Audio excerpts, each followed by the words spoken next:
Hey guys, well, my September 13th DVD update, where I talk about all the DVDs and Blu-rays I've gotten over the last 2 weeks or so. Now, I want to say one thing before I start. This is definitely probably going to be the biggest DVD Blu-ray update I think I've ever done.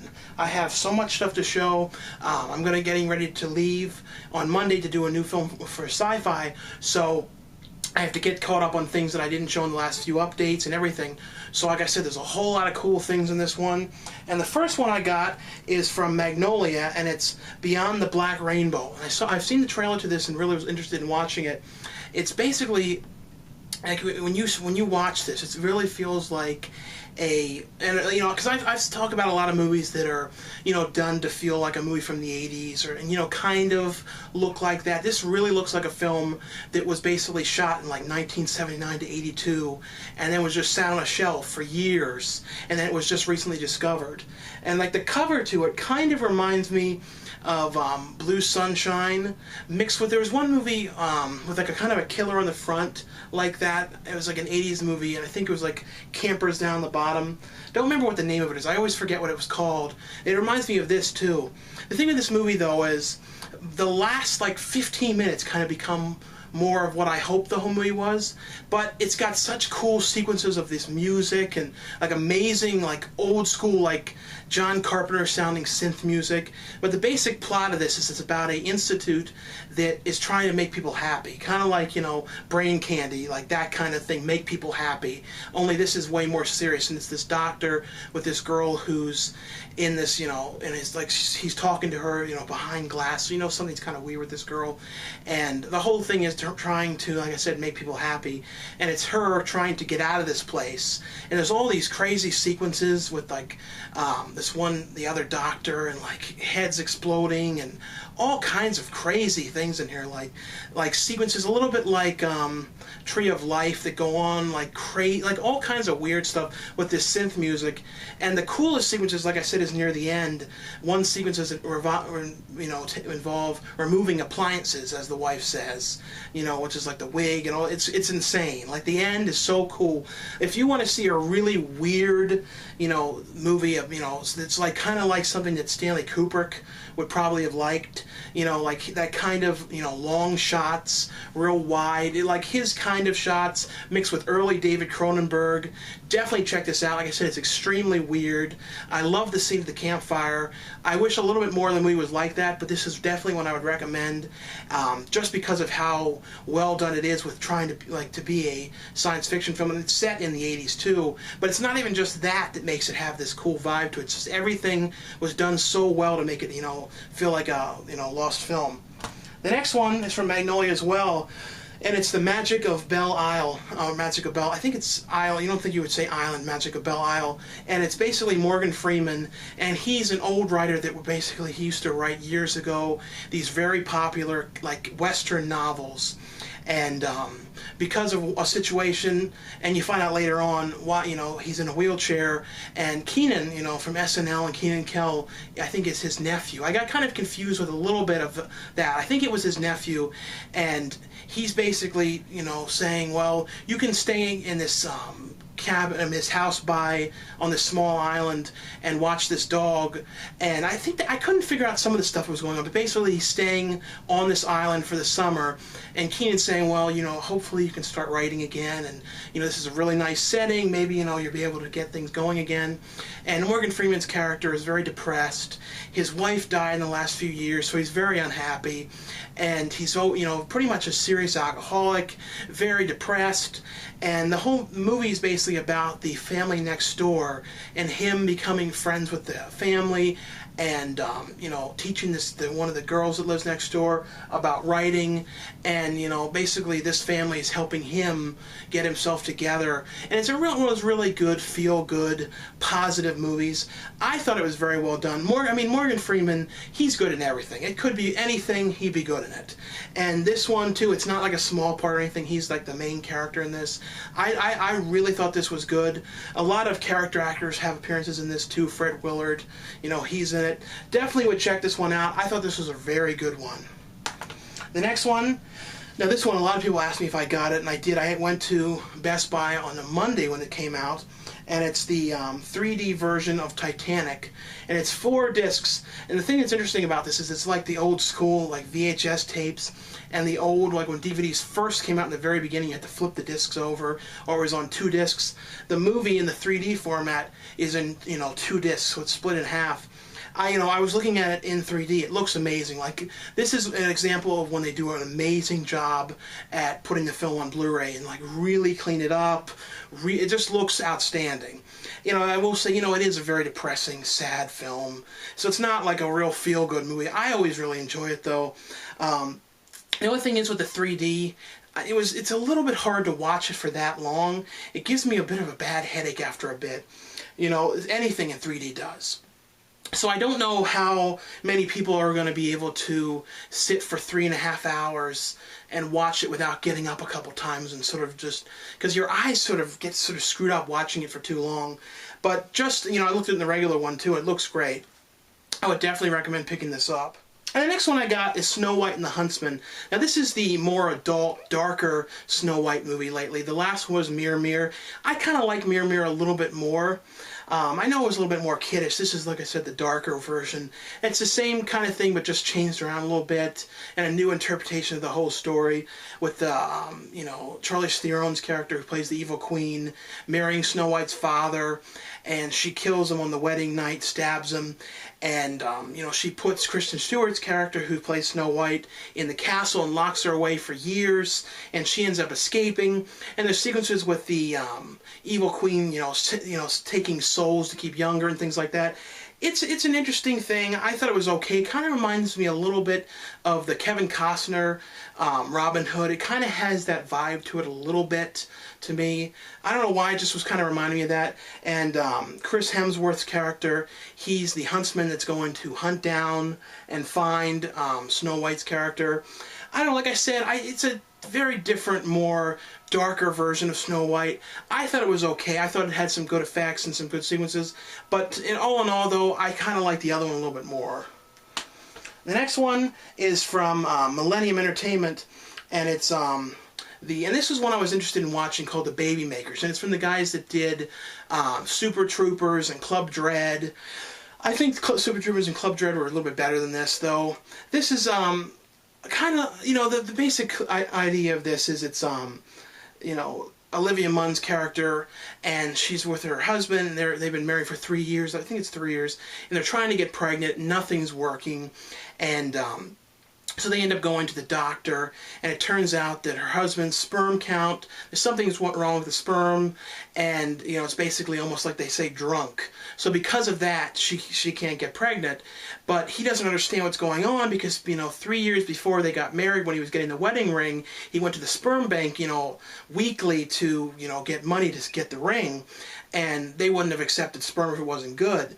So he ends up going to the sperm bank, and they have one batch of his original sperm left, which would be good sperm, and they won't give it to him. They say, oh, there's already a couple that has, has already paid for this, and they're having treatments, so you can't get it back. So he ends up going to the couple, trying to get the sperm back from him, trying to figure out what he's going to do. And it's a gay couple, and the gay couple's like, well, if you sleep with me, then I'll give you the sperm, and he doesn't want to do it. So then it ends up being the idea of robbing the sperm bank and coming up with the plan of stealing it.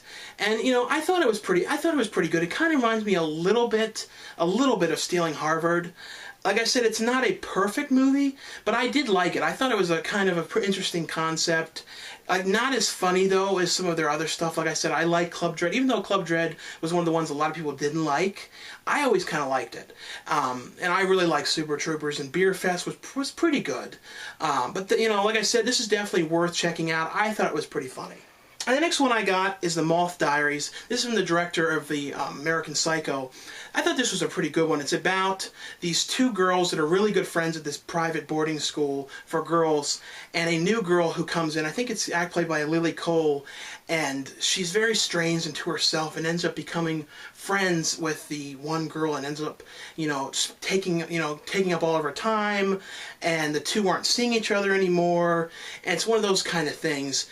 And the one friend who's seeing this new girl starting to get weaker, and there's something very strange going on. She starts getting sicker and sicker, and the one girl starts to think that there's something going on with this girl, and you know, it's kind of like a vampire kind of story like that. I really thought this was pretty good. You know, it has like lots of vibes of lesbianism and things like that, which all the kind of classic vampire movies do, and that's the kind of thing you get. The vibe is that the two girls originally had something sort of going on, and it's kind of, that's the kind of vibe of this movie. I really thought it was pretty good. I saw some really mixed reviews of it, but if you want to see a very different kind of modern, yet at the same time like real old school kind of vibes to it, of like these kind of vampire movies, I thought it was pretty good. Like I said too, I really thought the ending was pretty strong too. I like this one. And the next one I got is My Sucky Teen Romance. And this is from the director who they followed around in the documentary. I think it was Zombie Girl. And she was like 12 or 13 making her first feature horror film. That was a pretty good documentary. I liked it. And this is her new film she made when she was 17. And this is a kind of a spoof, sort of Twilight, like in the beginning. It takes place in the 50s at first. It's this kind of greaser kid. He ends up leaving the diner with this girl that he meets. She ends up biting him on the neck. And then it cuts to modern times, and it's these two friends that are planning to go to a horror science fiction convention. And then it cuts to the one guy that they're going to go with, like one of their friends. He ends up getting bit by the greaser zombie, you know, in modern times. And at the convention, you know, they're basically, the friend that gets bit is there at the convention trying to see a vampire expert played by Harry Knowles to try and figure out how to stop and reverse the thing. But then the one girl ends up being bit, and then the rest of the movie, which is like, you know, this is like 30 minutes in, is them all trying to figure out how to reverse this curse. I thought, you know, she does very good. I mean, for a 17-year-old to make this thing, it's very, very well done. It's very well shot. Everything about it was a pretty fun movie. You know, it's by no means perfect, but I thought it was pretty good. You know, I like conventions. I go to a lot of horror conventions and Comic-Con, things like that. I thought the convention they put together was pretty cool. You know, and like, it's not as big as a real one is, but I thought the way they did it, it was filmed pretty well. I really thought Harry Knowles' character, you know, he had a pretty good part in it. It wasn't a huge role, but I always kind of like Harry Knowles cameos and stuff. I liked him in this. He actually had like a bunch of lines and stuff. I always think of his cameo in the Monkey Bone one as like the neighbor in the window. I don't know. Definitely, though, I thought this was a pretty good one. The next one, I didn't open this, but I watched this on demand, and it's Piranha 3 Double D. And this was only, I think this was only like $15, which is really an amazing price for a DVD, a 3D Blu-ray, and the DVD. Yeah, you know, I mean, a Blu-ray, DVD, 3D Blu-ray. And I thought it looks pretty well on Blu-ray. That's the one I watched on demand. And, you know, a lot of people really dislike this movie. It's not a perfect movie. It's the follow-up to Piranha, and this one is all with the piranhas that get into a water park. But the water park stuff happens a little late into the movie. That's the only complaint I had, was I wish there was a little bit more with that. And a little bit more, again, with you know, Christopher Lloyd's character. I always like Christopher Lloyd's like extreme over the top in these films, and I don't know, I really just wish there was a little bit more of him. I really did like David Hasselhoff in this. I thought his appearance was actually pretty funny. He had some really funny lines, and it was pretty much like doing a pretty good spoof of himself. I liked it. Like I said, not perfect though. And the next one is from Sony, and it's called Hysteria. And this one is about the invention of the vibrator back in the, I think it was like 1890s, like in the the late 1800s, you know, the Victorian area where is very prudish and things like that. And it's about this doctor, and he works at a, you know, he's a very, you know, ahead of his time. He's all about washing his hands and about, you know, being careful of germs. The other doctor he works with basically fires him because he's like, you don't need to dress that bandage. You don't have to clean that, because he doesn't believe in germs. So then he ends up finding a new job at this clinic place, you know, or I'm not sure what you call it, but where women would go that are basically suffering from hysteria, and that's basically, you know, in the time back then they would say, you know, sexually repressed women, that's what they kind of called it, was hysteria. And it's basically, and to keep this PG, it's a clinic where they basically massage the women to, you know, excitement. And, you know, he basically works there, and let's just say he ends up starting to get hand cramps and things like that. And it's, you know, he's doing a very good job until his hand, he can't even move it anymore. And he ends up getting fired. And his roommate, played by Rupert Everett is making this kind of feather duster thing, and that kind of leads into the invention of the first vibrator, which they end up, taking. And I'm just going to leave it right there. But I enjoyed it. It's also with the backstory of a love story between the main character and Maggie Gyllenhaal. I thought this was a really good movie. I like a lot of these, Victorian kind of movies, and this one was actually very different. There really hasn't been many movies about this subject matter, and I thought it was relatively interesting. The next one, and this one had a really limited release. I saw it in theaters and really liked it. It's called High School, and it's about these kids that, I forget exactly what happens, but he's not passing his classes, and he ends up coming up with a plan of getting the entire school. Now I remember what it was. They're going to be having this random drug test, and Michael Chiklis plays the principal. Michael Chiklis in this is outstanding. He's real, like, this crazy principal character. Like, he totally steals this movie. I hope he does more comedy. Like, he was really good in this. But they end up having this random drug test that they're going to be having. And, just the day before, the kid, is just getting ready to graduate, ends up smoking pot, and he's pretty much screwed, because he knows that he's going to flunk, get expelled from school, and he has all these big plans with going to college and these scholarships he's getting. So they come up with this plan of getting the entire school stoned by, putting pot in the brownies, switching the brownies. And that's all I'm going to say with it. But this is a really, really good one. This one I would highly recommend checking out. And the next one is from Welgo USA, and it's Strippers versus Werewolves. I'm just going to say I did not like this one very much. I went into it kind of with an open mind, thinking okay, this might be alright.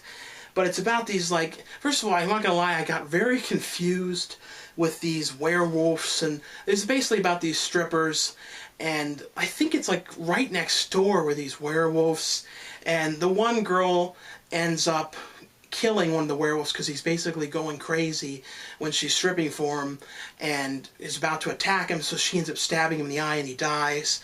So then the werewolves are trying to figure out who it was that did it, and that's basically the thing. Robert Englund has a real small part in it. I really didn't care for this. This is one of those ones that's like a struggle to watch. The next one I got, everyone knows this one, and I had to order this online because I didn't end up getting it at Fry's, and it's Reanimator. And, I bought this. I know this is one of those movies I'm sure a lot of people have bought a lot on the, the original DVD that was green. There might have even been, I think there's even one before that. I'm keeping the original one because I think that's the only green DVD case I've ever seen. But, this is like a classic one. Everyone knows Reanimator. And the next one is from Redemption, and it's Hatchet for the Honeymoon. This is one that I watched years back, and I think it was I think it might have been on one of those public domain sets or something that was one of those budget DVDs. It was in the early days of DVDs.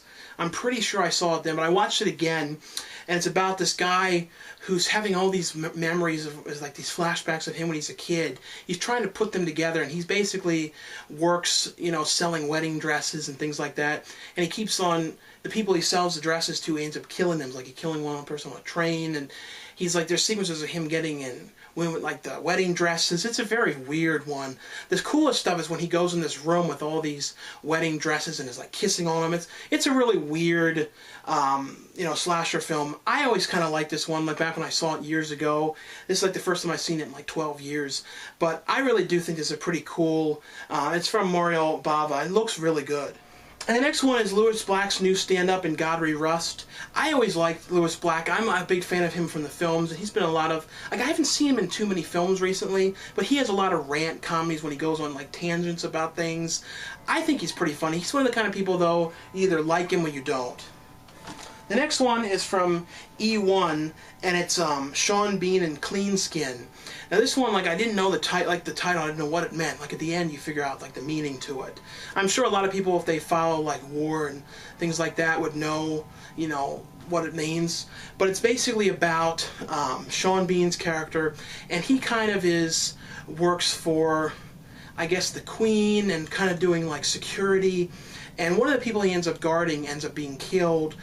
And it's all about these bombings that are going on in England and around, and it's him being put on a mission to find the the person in the group in charge of these bombings and kill him and put a stop to this.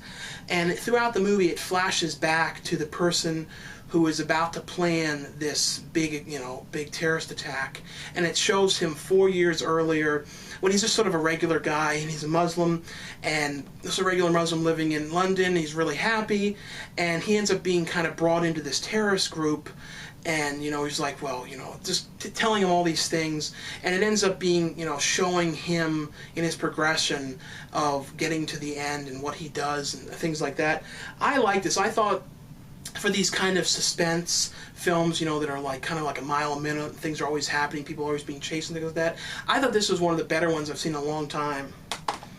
The next one is called Delicacy, and I think that, Delicacy, and it's that Audrey Tauto's new film, and it's basically about, she's, in this relationship with this guy, and he's like a perfect boyfriend, they're having, everything is going well, and he ends up going out on a run one day, and ends up being killed, gets hit by a car, and it's, her, going through the grieving process for 3 years, and at work, she's basically trying to figure out new people to date and trying to get her life back together after all this, and the one person that's, like, she accidentally kisses at one point is this kind of goofy, Swedish guy. I think he's Swedish, and she ends up kissing him, and then the guy starts to like her, and he's like kind of a goofy kind of guy. He kind of reminds me of like a little bit the way he's doing some of the expressions, a little bit like a Mr. Bean or something. And it's kind of like one of those kind of things with someone dating someone that you wouldn't expect and that kind of thing. I thought this was a pretty good romantic comedy, though. The next one, this one I really enjoyed. It's called Virginia, and this is from E1 as well. And it's Jennifer Connelly and Ed Harris. And Ed Harris is the sheriff who's running, I think he's running for Congress. And Jennifer Connelly is the girl that he has been sleeping with, cheating on his wife with for like 15, 16 years. And it's been going on and on. And, it's most of the people in the town sort of seem to know about it except the wife. The wife is played by the actress who was John Candy's girlfriend in Uncle Buck. She's always good, that actress. This was, like I said, this is a very well done one. And her son, Jennifer Connelly's son, is trying to go out with Emma Roberts. And Emma Roberts is the daughter of Ed Harris. And there's some weird stuff going on that there may not be very good if those two are dating. And you can kind of read into if, there could be something up with that. There was a cool thing going on with that, like interesting, and Ed Harris is a strict Mormon, same with the daughter, and he likes her, but she's all like, well, you have to convert to Mormonism and all these kind of things. Also, at the same time, Jennifer Connelly's character is going to the doctor, and Yeardley Smith plays Lisa Simpson in The Simpsons is in this too as the doctor, and she's like, you need to go to the hospital, I'm really worried about your lungs. And Jennifer Connelly's character is very sick and really won't do anything about it. She won't go to the doctor, she just is ignoring it, still smoking. So it's all these kind of things going on. It's also set in Virginia Beach, and I like that, like set on the the beach and all that kind of stuff on the boardwalk, so it's with the rides and everything. I like this one. I thought this was a really pretty good one that I had not heard a whole lot about. Now this one is the best one out of everything, and this is one I've really, really loved. It's from Paramount. It's called The Loved Ones. And this one I believe has come out a couple years ago. It's an Australian film. It's about this guy, and I think it's around prom, and this girl comes up to him who's kind of like the kind of shy, weird girl at the school, and she's like, "Will you go to prom with me?" And she's real awkward and weird about it. And he's like, "Oh, I'm sorry, I'm already going with so and so." It's because he already has a girlfriend he's been seeing for a long time. This guy, though, in the beginning of the film, he's driving with his father, and someone steps out into the road, and his father ends up dying. So this kid is already kind of emotional and very depressed about his life because his mother is a mess because of it. So his mother doesn't like him in cars, doesn't want him to drive. So he has like this razor blade that he wears, and he's always cutting his hands. And so it's an interesting thing what happens later with kind of him being depressed and wanting to sort of die than what ends up happening to him. But what happens is he goes out where he goes to kind of escape, and he climbs these rocks, and he basically likes to hang off of them because he wants to kind of be close to death. And it's really, this is such a cool movie. But he ends up, when he's sitting out there, just sort of sitting on the top of the thing he climbed up, he's up there and he ends up being kidnapped, and he basically ends up being kidnapped from the girl's father that, you know, asked him out. And it's a kind of vibe to this movie of like Texas Chainsaw mixed, you know, with the girl kind of locked, like in Texas Chainsaw, how it was the girl with the family, and a little bit like Otis, and a lot of vibes of like People Under the Stairs. But the kid is tied up and being like forced into this weird prom that the father's putting on, and being tortured, and it is so, like, this one is one of those kind of movies that really shows you that, you know, that there really can be some really cool horror films still. And this one I would so highly recommend. I just love this one so much. This is such a well done film. I loved everything about it. I love how it ends. I love the People Under the Stairs aspect to it, which I'm not going to say. Like I said, this one I cannot recommend this higher than this if you love horror films and you want to see a really good one. This is definitely one to check out. The next ones are from Shout Factory, and I was really interested in seeing these because I just recently heard about them, and it's R.L. Stine's new show. And I was kind of worried that they're going to be really kiddish, but it's the first and second volume of the Haunting Hour, and it's a Canadian show, like because, you know, all the shows these were all Canadian, you know, Afraid of the Dark, Goosebumps, and this is way more in the vibe of Afraid of the Dark. It's very, you know, it's filmed in widescreen now, very well filmed. The acting, I think, has been a step up from, because the Goosebumps series was always pretty cheesy and always very kiddish. This one, like I said, was way more of Afraid of the Dark, which was always a little bit more better acted and better filmed and everything. One story I liked in this was about this kid who was, trying to remember, because I watched so many different things, but he was this kid that ends up meeting this kind of like greaser kid, and he's like asking him for these favors and things like that, and it's like, it's got those same kind of vibes though, where, you know, it doesn't always end well. Because if you remember the Goosebumps shows, they always would kind of end like, oh, the kids show would end like that. This one is always kind of more of a PG-13 one, and it's not really scary. It's a little bit like, oh, little tiny bit, but I thought it was very well done. I liked these a lot more than I thought I was going to. These I would definitely recommend, like if you like Goosebumps and Afraid of the Dark. You could basically call these Afraid of the Dark, like season 10 or whatever, like a new season of it, and you'd think that's what it was. The next one, and this one I did not know a whole lot about. It's from Shout Factory as well. It's the Ninja Turtles Next Mutation. When I started watching it, I remember this was on when I was a kid. I think it was like 95. And it's a live-action series of the Ninja Turtles. It's kind of like the movie, a little cheesier though. Like the movies were always kind of cooler. It kind of reminded me a little bit more of like the third movie. But it's like a live-action Turtles, and then with their villains and stuff, kind of cheesy fights with these sort of like, kind of like the Power Rangers too. I thought this was okay.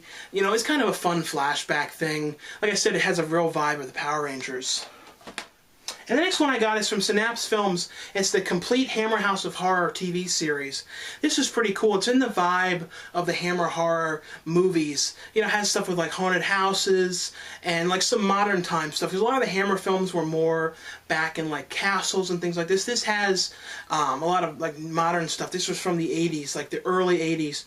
And the one I liked was about this journalist that was going to a place that was about losing weight. And the one person she ends up becoming friends with, and they're planning on going on a date, ends up dead. And it's her trying to figure out what happened, because it seems very strange. And it's all these weird things going on. Like I said, though, this is a cool anthology film, anthology TV series. Kind of like, Tales from the Crypt and Tales from the Dark Side and Monsters.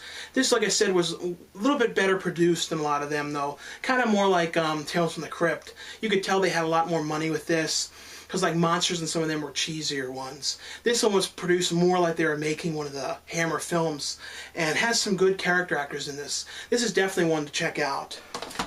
The next one, This one is one of the ones I got that's like a burn-on-demand title. And I was really glad that it finally came out. And a lot of people dislike this one. And it's the Elijah Wood film, North. And this is one, you know, I can understand how people don't love it. But, you know, I saw this one as a kid. It's kind of like one that I always liked. And it's, you know, Elijah Wood and his, you know, the character he plays.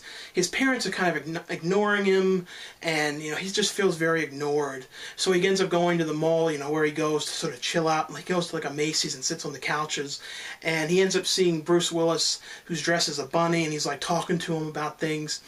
And then he, I didn't realize, like as a kid, I didn't realize that you know right away that this was a dream because you see him like doze off. Like you see him sit there. I didn't pick up on that as a kid. But now I guess that's what happens. But he ends up, like falling asleep on there and having this dream about this like agency where they put North, you know, with a new parent, and he has like, it's basically a court-ordered thing where he has the whole summer to find new parents. But if by the end of very end of summer, he hasn't, by like 12 noon, hasn't found a new family, he ends up becoming an orphan. So it's him going to all these different families, trying them out. Like I said, I always enjoyed this. The next one is called Below Zero, and it's with Eddie Furlong and Michael Berryman. This was one that, you know, I really just wanted it to just for the cover, but I ended up liking this a lot more. Like, I didn't know going into this if Eddie Furlong and Michael Berryman were like, you know, real small parts, you know, just in there for like 5 minutes. But they're actually in this, you know, the main characters in this. And it's Eddie Furlong, who's a writer, going out, and I think he's like going to this, wants to be locked in a meat locker to try and write his new story. And his agent thought it was a good idea, so he ends up getting locked in this thing.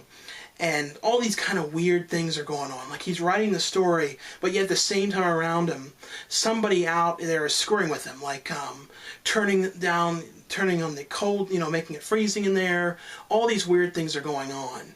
And the story, though, that he's writing with Michael Berryman's character is very, very creepy. Michael Berryman was great. He has this really weird kind of accent that he's doing in it.